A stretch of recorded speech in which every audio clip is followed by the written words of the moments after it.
First of all, congratulations on your Best Actor win for Shame in Venice. Thank you very much. Nice, huh? Very nice, yeah.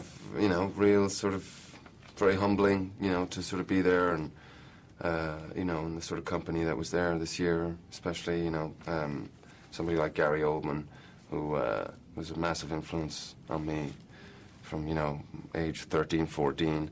So to sort of, you know, be there and rubbing shoulders with him was pretty amazing.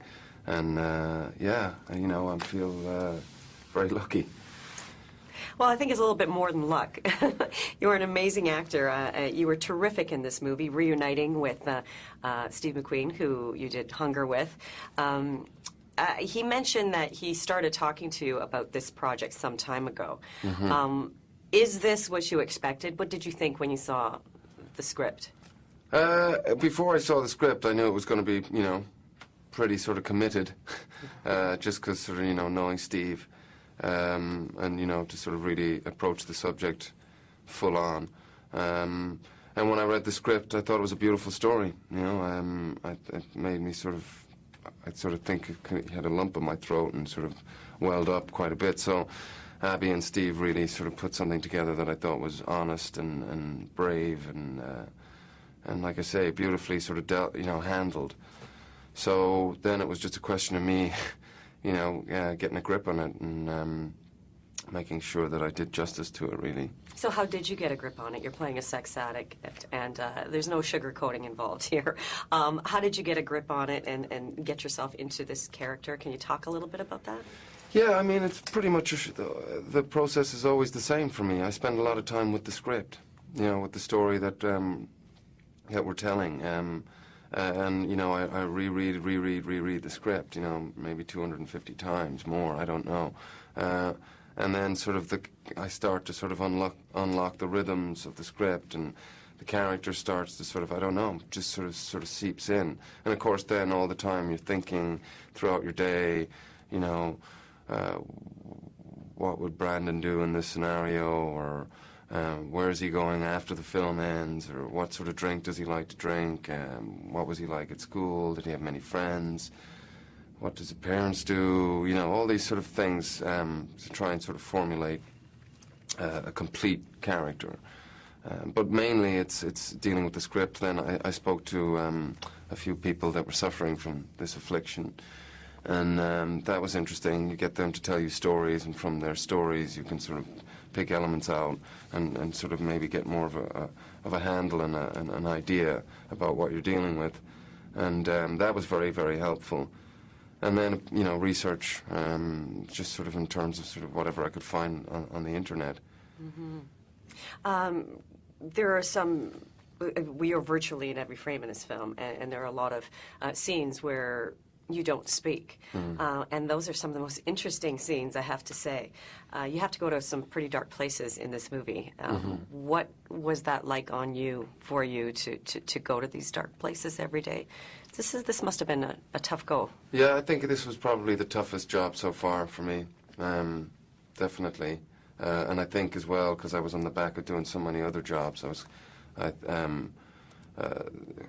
was perhaps a bit sort of, you know, tired already sort of going into it. But it was, yeah, I mean, there was a couple of times where I was thinking going a little bit doolally. And I thought, okay, you know, take a break soon. So, like, I did one more job after Shame, and then I've sort of taken a break now. Yeah. And just sort of, you know, clear out the filing cabinet. And tough to clear it out after something like this? Does it kind of linger on and stay with you for a while? Not as long as you would think. I mean, it's sort of, once you get, well, I mean, I had to go into another job, so it didn't sort of give much time. So that's helpful.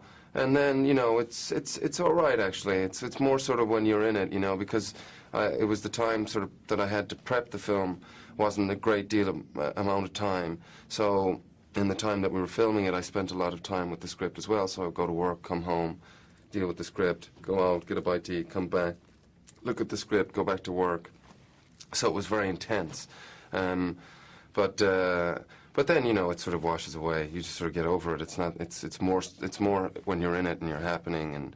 And some of the scenes, after some of the scenes, it could be quite a sort of long day or quite a draining day.